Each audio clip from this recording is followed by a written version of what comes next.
Viewers அனைவருக்கும் வணக்கம். So 2024 ஆரம்பிச்சு இந்த 3 monthsல பார்த்தீங்கன்னா எக்கச்சக்கமான காம்படிட்டர்ஸ் எக்கச்சக்கமான மொபைல் ஃபோன்ஸ் வந்து லான்ச் பண்ணிட்டாங்க. ஸோ இன்னைக்கு நான் இந்த வீடியோ சொல்ல போகிறது 20,000 to 30,000 இருக்க ரேஞ்சில் பார்த்தீங்கன்னா எந்த மொபைல் ஃபோன்ஸ் வாங்கலாம், எந்த மொபைல் ஃபோன்ஸில் என்னெல்லாம் வந்து ஸ்பெஷாலிட்டி இருக்கு அப்படிங்கிறது இந்த வீடியோ நான் சொல்ல போறேன். ஸோ இந்த வீடியோ கடைசி வரைக்கும் பார்த்துட்டு உங்களுக்கு எந்த மொபைல் செட் ஆகும் அப்படிங்கிறத செக் பண்ணுங்க. ஸோ இந்த லிஸ்ட்டில் நான் ஃபர்ஸ்ட் சொல்லக்கூடிய ஃபோன் எதுன்னு பார்த்தீங்கன்னா போக்கோவுடைய X6 Pro. எனக்கு வந்து பார்த்தீங்கன்னா ஒரு பர்ஃபார்மன்ஸ் பேஸ்டான ஒரு ஃபோன் வேணும் ப்ரோ. எனக்கு வந்து பர்ஃபார்மன்ஸ் கேமிங் எல்லாமே வந்து கொஞ்சம் தரமான குவாலிட்டியாக இருக்கணும், அது மட்டும் தான் என்னோட ஃபோக்கஸ் அப்படின்னு நினைக்கிறீங்கன்னா இந்த போக்கோ X6 Pro வந்து நீங்கள் ட்ரை பண்ணி பார்க்கலாம். இந்த ஃபோனோட ரேட் வந்து பார்த்தீங்கன்னா ஒரு 27,000 ஸ்டார்ட் ஆகும்னு நினைக்கிறேன். ஸோ இதோட ஸ்டோரேஜ் வந்து பார்த்தீங்கன்னா UFS 4.0 ஸ்டோரேஜ் கொடுத்துருப்பாங்க, லேட்டஸ்ட் ஸ்டோரேஜ் கொடுத்துருப்பாங்க. ரேம் டைப் வந்து பார்த்தீங்கன்னா LPDDR5X கொடுத்துருப்பாங்க. ப்ராசர் வந்து MediaTekோட Dimensity 8300 அல்ட்ரா வந்து கொடுத்துருப்பாங்க. ஸோ இந்த ப்ராசர் வந்து பார்த்தீங்கன்னா லிட்டரலி ஒரு 3.3 GHz இருக்கக்கூடிய ஒரு ப்ராசர், ஒரு ஃபிளாக்ஷிப் ப்ராசர் தான் இது. ஸ்டோரேஜ் டைப் எல்லாமே வந்து பாத்தீங்கன்னா ஒரு லேட்டஸ்டா கொடுத்திருப்பாங்க. டிஸ்ப்ளே வந்து பாத்தீங்கன்னா AMOLED display with 120Hz refresh ரேட்டோட இன் டிஸ்ப்ளே பிக்கப்போட இந்த ஃபோன் வந்து லான்ச் பண்ணிருப்பாங்க. சோ இதை தவிர்த்து கேமரா டிபார்ட்மெண்ட் இல்ல மத்த டிபார்ட்மெண்ட்ஸ் டைப் சி ஆகட்டும் அது எல்லாமே வந்து கொடுத்திருப்பாங்க. பட் கேமரா டிபார்ட்மெண்ட்லாம் வந்து ரொம்ப ஆவரேஜா தான் இருக்கும். ஏன்னா இதுல மெயின் கேமரா வந்து ஒரு 64 மெகா பிக்சல் கொடுத்திருக்காங்கன்னா மிச்சம் எல்லாமே வந்து பாத்தீங்கன்னா 8+2 அப்படின்ற மாதிரி தான் கொடுத்திருப்பாங்க. இது நம்ம ஆல்ரெடி நிறைய காம்பினேஷன் பாக்குறது தான். ஸோ கேமரா சென்டர் வந்து பார்க்கும்போது ஒரு ஆவரேஜான கேமராவா இருக்கும். பட் ஓகே எனக்கு வந்து ஒரு போட்டோஷூட் போற அளவுக்கு இந்த கேமரா இருக்கும்னு கேட்டீங்கன்னா அந்த அளவுக்குலாம் இருக்காது. ஒன் அண்ட் ஒன்லி பர்ஃபார்மன்ஸ் பேஸ்டா மட்டும் நான் ஃபோன் பார்க்குறேன் அப்படின்றவங்க இந்த போக்கோ X6 Pro வந்து நீங்க கண்டிப்பா ட்ரை பண்ணலாம். லிங்க் நான் கீழே கொடுக்குறேன், செக் பண்ணி பாருங்க. இந்த லிஸ்ட்ல நான் ரெண்டாவதா சொல்லக்கூடிய ஃபோன் என்ன அப்படின்னு பாத்தீங்கன்னா ஹானரோட X9B. ஸோ இந்த ஃபோனை வந்து பாத்தீங்கன்னா ரீசெண்டா தான் லான்ச் பண்ணியிருந்தாங்க. இது வந்து பாத்தீங்கன்னா உங்களுக்கு ஒரு டியூரபிலிட்டிக்காக வந்து ஒரு ஃபோன் நான் வாங்கணும்னு நினைக்கிறேன் அப்படின்னு பாக்குறீங்கன்னா இந்த ஃபோனை நீங்க வந்து பார்க்கலாம். ஏன்னா இந்த ஃபோனோட டிஸ்பிளே வந்து பாத்தீங்கன்னா ஒரு ஃப்ளோட்டிங் AMOLED டிஸ்பிளே அப்படின்னு சொல்லியிருப்பாங்க. அது என்ன ஃப்ளோட்டிங் AMOLED டிஸ்பிளேனா நீங்க என்னதான் வந்து மொபைல கீழே போட்டாலும் உங்களுக்கு வந்து டியூரபிலிட்டி ரொம்பவே பக்காவா இருக்கும். ஃபோன் வந்து உங்களுக்கு அவ்வளவு சீக்கிரம் உடையாது அப்படிங்கிறது தான் ஹானர் செல்லிங் வந்து கிளைம் பண்றாங்க. இதை வந்து நிறைய யூடியூப் சேனல்ஸை வந்து அந்த டியூரபிலிட்டி செக் பண்றதுக்கு வந்து போட்டிருந்தாங்க. ஃபோனை கீழே போட்டு காரை வச்சு ஏற்றினா வந்து ட்ரை பண்ணிட்டு இருந்தாங்க. பட் அது எல்லாத்தையுமே அந்த டெஸ்ட் எல்லாத்தையுமே வந்து இந்த ஹானர் ஃபோன் வந்து உண்மையிலே பாஸ் பண்ணிருக்கு. உண்மையிலே அது வந்து பெரிய விஷயம். ஸோ ஒரு டியூரபிலிட்டி நல்லா இருக்கணும், ஃபோனோட டிஸ்பிளே தான் நான் ரொம்ப பக்காவா பார்ப்பேன், எனக்கு அதுதான் வேணும் அப்படின்னு நினைக்கிறீங்கன்னா இந்த ஹானரோட X9B வந்து பார்க்கலாம். இந்த ஹானர் X9B இந்த டிஸ்பிளே இந்த டியூரபிலிட்டி தவிர்த்து வேற ஏதாவது இருக்கான்னு கேட்டீங்கன்னா ப்ராசர் வந்து ஒரு ஆவரேஜான ப்ராசர் தான் கொடுத்துருப்பாங்க. Snapdragon 610 தான் கொடுத்துருப்பாங்க. அது வந்து எதோட கம்பேர் பண்ண முடியும்னா இந்த Snapdragon 732G ஒரு ப்ராசர் வந்துச்சு, அந்த ப்ராசரோட கம்பேரிசன் மாதிரி தான் இந்த Snapdragon 610, அதாவது அதோடைய ரீநேம் பண்ண மாடல் தான் 610 வச்சுக்கோமே. ஸோ அந்த மாதிரி தான் கொடுத்துருப்பாங்க. UFSம் வந்து பாத்தீங்கன்னா 2.2 தான் கொடுத்துருப்பாங்க. அப்புறம் வந்து ஸ்டோரேஜ் ஆப்வியஸ்லி 8 வந்து கொடுத்துருப்பாங்க. கேமரா வந்து பாத்தீங்கன்னா பின்னாடி ஒரு 108 மெகா பிக்சல் கொடுத்துருப்பாங்க. 3 கேமரா செட்டப். பட் அந்த மெயின் 108 மெகா பிக்சல் மட்டும் தான் ஒரு உருப்படியான கேமரா, மற்ற 2 டம்மி கேமராஸ் தான். ஸோ ஒரு டியூரபிலிட்டிக்காக மட்டும் நான் ஒரு ஃபோன் வாங்கணும் அப்படின்னு நினைக்கிறீங்கன்னா நீங்க இந்த ஹானர் X9B கண்டிப்பா சூஸ் பண்ணலாம். இது வந்து Android 13 வந்து லான்ச் பண்ணிருக்காங்க நான் நினைக்கிறேன். Android 14 வந்து லான்ச் பண்ணல அவங்க. பட் இதுக்கு வந்து ஒரு 2 ஜென்ரேஷன் வந்து Android OS அப்டேட்டும் 3 வருஷம் செக்யூரிட்டி பேட்சும் வந்து கொடுக்குறதா சொல்லியிருந்தாங்க. ஸோ மேபி நீங்க இந்த ஃபோனை செக் பண்ணி பார்க்கலாம். ஒரு 23,000 வந்து ஃபிளிப்கார்ட் வந்து இந்த ஃபோன் வந்து போட்டிருப்பாங்க.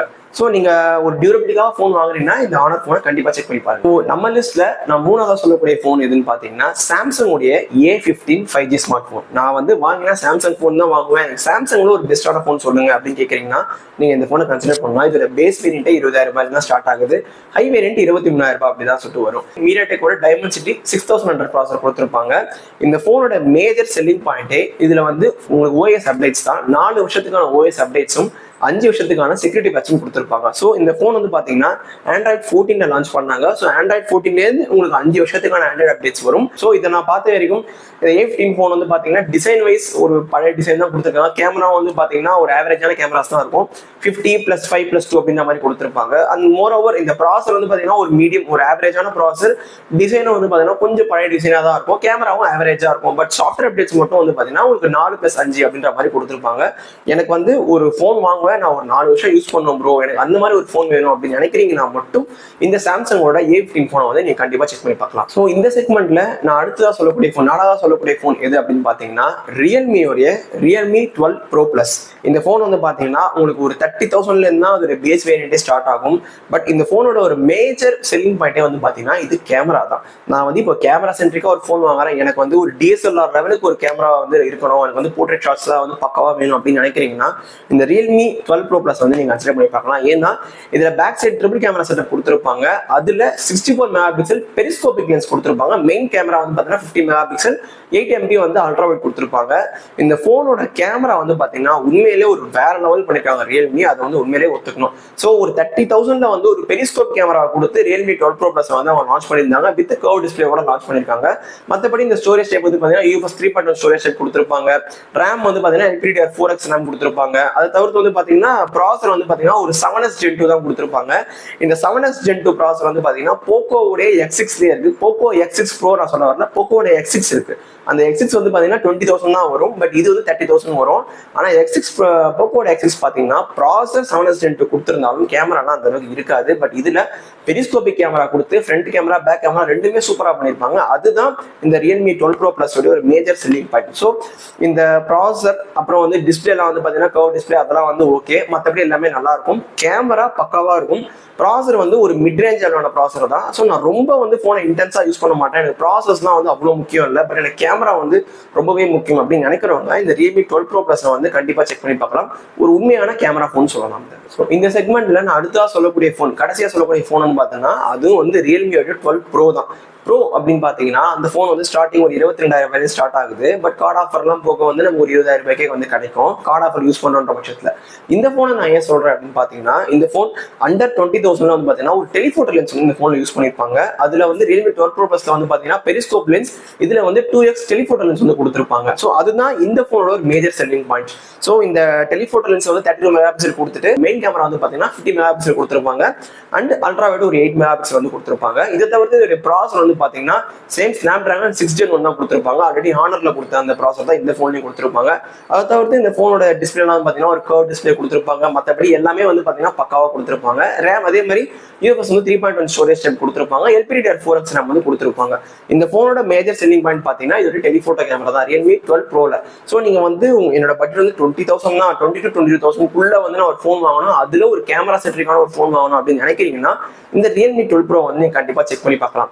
ப்ரோ என்ன டிஸ்பிளே வந்து ரெட்மியே நீங்க வந்து சொல்லவே இல்லையே அப்படின்னு கேட்டீங்கன்னா, ஆக்சுவலா ரெட்மியோட Note 13 சீரீஸ்லாம் இருக்கு, 13 Proலாம் இருக்கு. பட் அந்த ரெட்மியோட Note 13 Proவை கம்பேர் பண்ணும்போது போக்கோவுடைய X6 Proவே வந்து நல்லா இருக்கு. ஸோ இப்போ ரெட்மி Note 13 Pro நான் வாங்குறதுக்கான ரீசன் வந்து பாத்தீங்கன்னா அதுல இருக்க கர்வ் டிஸ்பிளே தான். அப்படின்றதுனால நான் அந்த போனை வாங்கலாமா அப்படின்னு கேட்டீங்கன்னா ரியல்மி 12 Pro Plusலேயே வந்து கர்வ் டிஸ்பிளே வந்து இருக்கு.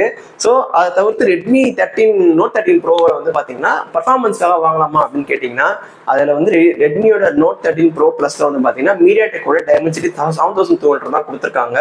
பட் அந்த ரெட்மி Note 13 Pro Plusல இருக்க மீடியாடெக்கோட டைமென்சிட்டி 7200 விட போக்கோ X6 Proல இருக்க மீடியாடெக்கோட டைமென்சிட்டி 8300 ரொம்ப ரொம்ப ஃபார் மோர் பெட்டரான ப்ராசர். ஸோ நீங்க ரெட்மி போனை சூஸ் பண்றதை விட இந்த இடத்துல போக்கோவே வந்து நீங்க சூஸ் பண்ணிடலாம். அதனாலதான் இந்த வீடியோல வந்து நான் ரெட்மியை வந்து இன்க்ளூட் பண்ணல.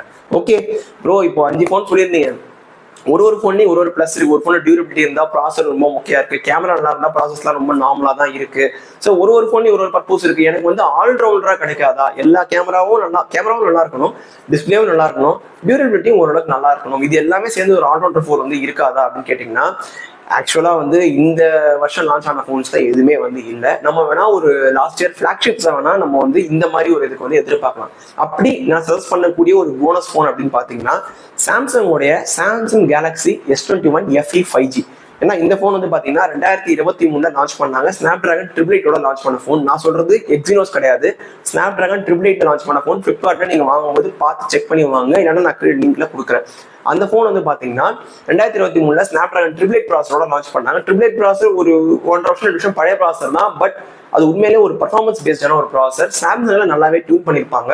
அதை தவிர்த்து அந்த போனுடைய கேமரா வந்து பாத்தீங்கன்னா 12+12+8 அப்படின்ற மாதிரி கொடுத்துருப்பாங்க. ஒரு 8 mega pixel telephoto plus 12 mega pixel ultra wide, 12 mega pixel primary கொடுத்துருப்பாங்க. ஃப்ரண்ட்ல வந்து பாத்தீங்கன்னா ஒரு 12 மெகா பிக்சல் செல்ஃபி கொடுத்துருப்பாங்க. ஸோ கேமராலையும் வந்து பாத்தீங்கன்னா அந்த சாம்சங்கோட S21 FE ஒரு பக்காவா பர்ஃபார்மன்ஸ் பண்ணும்.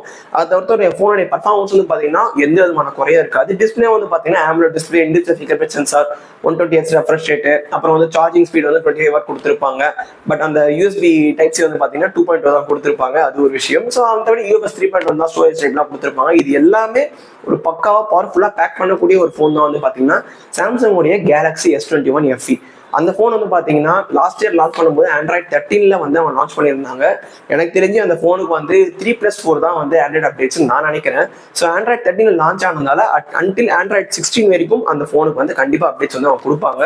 இப்போ நீங்கள் 30,000 கொடுத்தா சாம்சங்கோட S21 FE 5G நீங்கள் வாங்கினீங்கன்னா கூட உங்களுக்கு பேரோனியம் இன்னும் ஒரு 2 to 3 இயர்ஸ் நீங்கள் அந்த ஃபோனை கண்டிப்பாக யூஸ் பண்ணலாம். ஸோ நான் சொன்ன இந்த லிஸ்ட்டை தவிர்த்து ஒரு ஆல்ரவுண்டர் ஃபோன் தான் வேணும் அப்படின்னு நினைக்கிறவங்க மட்டும் இந்த சாம்சங்கோட S21 FE வந்து நீங்கள் செக் பண்ணி பார்க்கலாம். ஸோ அவ்வளோதான் இந்த வீடியோக்கு. ஸோ இந்த வீடியோவை நான் சொன்ன ஃபோன்ஸ்லாம் வந்து எது உங்களோட ஃபேவரட், இல்லை நீங்கள் எது வந்து வாங்க போறீங்க அப்படிங்கிறத கீழே கமெண்ட் செக்ஷனில் சொல்லுங்க. நானும் தெரிஞ்சுக்க ட்ரை பண்ணுறேன். ஸோ அது வரைக்கும் see you on the next video. Bye.